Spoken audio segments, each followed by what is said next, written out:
ఆవిష్కరణ సందర్భంగా అందరికీ కూడా కొత్త సంవత్సరం శుభాకాంక్షలు.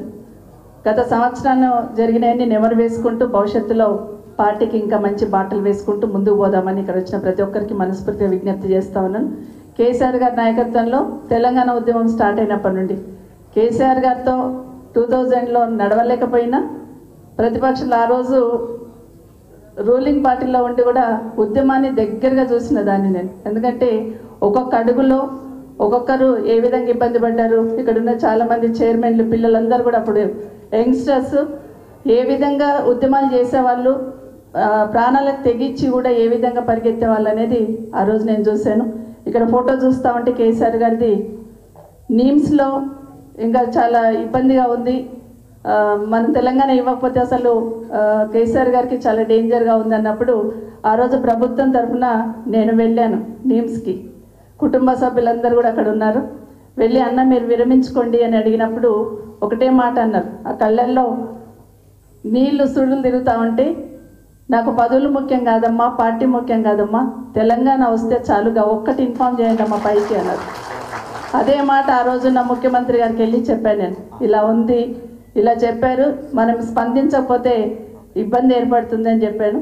నిజంగా అవన్నీ నెమరు వేసుకుంటున్న సందర్భంలో ఎన్నో ఒడిదుడుకులు ఎదుర్కొని రాష్ట్రాన్ని సాధించుకోవడమే కాకుండా రాష్ట్రాన్ని 10 సంవత్సరాలలో సొంత ఇంటిని ఏ విధంగా అయితే ఒక్కొక్కటి సర్దుకుంటూ పోతూ ఉంటామో, సొంత ఇంటిలో కుటుంబ సభ్యులను ఏ విధంగా ఒకరొకరిని ఉమ్మడి కుటుంబం ఉంటే బాగు చేసుకుంటూ పోతామో ఆ విధంగా 10 సంవత్సరాలు కేసీఆర్ గారు తపన ఆరాటం ఈరోజు తెలంగాణ రాష్ట్రాన్ని దేశంలో మొదటి స్థానంలో నిలబెట్టిందంటే మాత్రం అందరం కూడా అంగీకరించాల్సిన అంశం.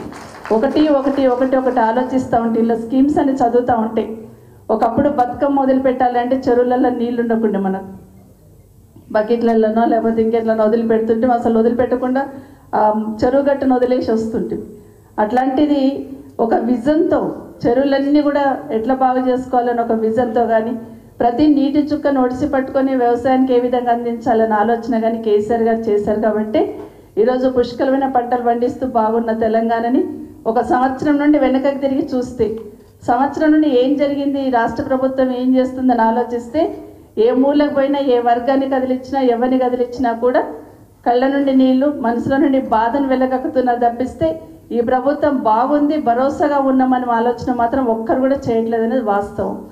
అదే విషయాన్ని గత సంవత్సరాలంతా కూడా ఇక్కడ చూస్తూ ఉంటే మా అక్క చెల్లెలందరూ కూర్చుంటే ఇక్కడ అందరు నాకు మొన్న హైదరాబాద్ కూర్చున్న మా హైదర్షాకోట నుండి వచ్చిన మహిళా సోదరి మనలో ఏడుపు నాకు కనిపిస్తూ ఉంది.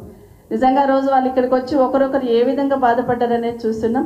అట్లాంటి ప్రతి దాంట్లో మేమున్నామని భరోసా కేసీఆర్ గారి నాయకత్వంలో కేటీఆర్ గారు కానీ హరీష్ రావు గారు కానీ మిగతా అందరూ కూడా కల్పించే ప్రయత్నం చేసిన విషయాన్ని ఒకసారి గుర్తు చేసుకుంటూ అది నిజంగానే తట్టుకోలేక ఈరోజు ఈ ప్రభుత్వం ఏదో ఒక రకంగా మాట్లాడుతున్న గొంతులని ముందుండి నడిపిస్తున్న నాయకులను ఇబ్బంది పెట్టాలనే ప్రయత్నం చేస్తున్న విషయాన్ని మనం గమనిస్తూ ఉన్నాం. పెద్దలు ఈశ్వర్ గారు చెప్పినట్టు ఖచ్చితంగా ఎట్లాంటి ఒడిదుడుకులు వచ్చినా కూడా ఒకరొకరు ఒక కేసీఆర్ లాగా తయారై ఖచ్చితంగా ఈ ప్రభుత్వానికి బుద్ధి చెప్తూ ప్రజలకు భరోసా ఇస్తూ ప్రజలకు అండగా ఉంటూ పార్టీకి ముందుండి నడిపించాల్సిన బాధ్యత ప్రతి ఒక్కరి మీద ఉంది. ప్రతి ఒక్కరి కింది స్థాయి మెంబర్షిప్ తీసుకున్న ఒక అభిమానితో పాటు కార్యకర్తలందరి మీద కూడా ఉందని కూడా మరొకసారి మనవి చేస్తూ, మనందరికీ తెలుసు కేటీఆర్ గారిని ఏ విధంగా ఇబ్బంది పెట్టాలనుకుంటున్నారు. ఒకసారి మనం అందరం గమనిస్తే ఒకసారి కాంగ్రెస్ పార్టీ ప్రభుత్వం గ్రాఫ్ పడిపోతుంది అన్నప్పుడు మెల్లిగా ఫోన్ ట్యాపింగ్ అంటారు. అక్కడ ఏముంటుంది, ఒక రోజంతా చర్చ నడిపిస్తూ ఉంటారు. ఎక్కడైనా ఇబ్బంది అవుతుంది ప్రభుత్వానికి అన్నప్పుడు కాళేశ్వరం తీసుకొస్తూ ఉంటారు. ఏదో ఒక రకంగా డైవర్ట్ చేయాలి. డైవర్షన్ పాలిటిక్స్ అనేది మనం కాదు, కింద గ్రామీణ ప్రాంతాలలో పెద్దమ్మలు మాట్లాడుతున్నారు. ఒకటి మాట్లాడుతుంటే ఇంకోటి తీసుకొచ్చి పెడతాడు ఈయన అని చెప్పి ఏదైనా చదువుకోలేని పెద్దమ్మలు కూడా తిడుతున్న విషయాన్ని మనం గమనిస్తూ ఉన్నాం. ఏదో ఒక రకంగా డైవర్ట్ చేయాలనే ప్రయత్నం. మొన్నైతే రైతు భరోసాకు సంబంధించి ప్రశ్నిస్తారని ఒకే ఒక దాన్ని డైవర్ట్ చేయడానికి కేటీఆర్ గారి కేసు కూడా ముందు తీసుకొచ్చిన విషయాన్ని మనం గమనిస్తూ ఉన్నాం. మనందరికీ తెలుసు ఆ కేసులో ఏమీ లేదని. నా మనవాడు 10 years ఉంటాడు. వాడిని నా టీవీలో చూస్తూ కేటీఆర్ గారి గురించి చూస్తున్నప్పుడు ఎందుకు అరెస్ట్ చేస్తారు నాని అని అడిగాడు.